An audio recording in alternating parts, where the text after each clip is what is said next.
আজ শাশুড়ি বৌমা রান্নাঘরে রান্না হবে লাউ চিংড়ি। প্রথমে লাউটাকে মাঝখান থেকে কেটে খোসাটা ছাড়িয়ে নেব। সবসময় মনে রাখবে লাউ কিন্তু কুচানোর আগে ধুয়ে নিতে হয়। এবার লাউটাকে আমি ঝিরিঝিরি করে সমস্ত লাউগুলো কেটে নেব। তারপরে বসে পড়লাম চিংড়ি মাছের খোসাটাকে ছাড়িয়ে নিতে।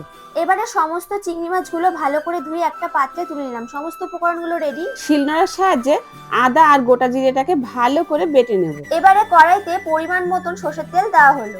এবার চিংড়ি মাছটাকে লবণ আর হলুদ দিয়ে মাখিয়ে রাখলাম। এবারে সরষের তেলটা গরম হয়ে এলেই টুকরো টুকরো করে কেটে রাখা আলুগুলো হালকা ভেজে একটা পাত্রে তুলে নেওয়া হলো। এবারে নুন হলুদ মাখানো চিংড়ি মাছগুলো হালকা করে ভেজে নিলাম।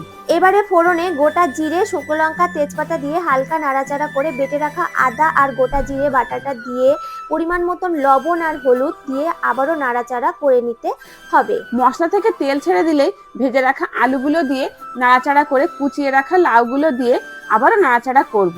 তারপরে হালকা একটু জল দিয়ে ভালো করে নাড়াচাড়া করে এইবার ঢাকা দিয়ে রাখবো 15 মিনিটের জন্য। ঢাকনাটা খুলে ভেজে রাখা চিংড়ি মাছগুলো দিয়ে চিড়ে রাখা দুটো কাঁচা লঙ্কা দিয়ে নাড়াচাড়া করে আবারও ঢাকা দিয়ে রাখতে হবে। আবারও ঢাকনাটা খুলে কুচানো ধনেপাতা দিয়ে একটু নাড়িয়ে নিয়েই পরিমাণ মতো চিনি দিয়ে দিলেই এবার রেডি আমাদের লাউ চিংড়ি।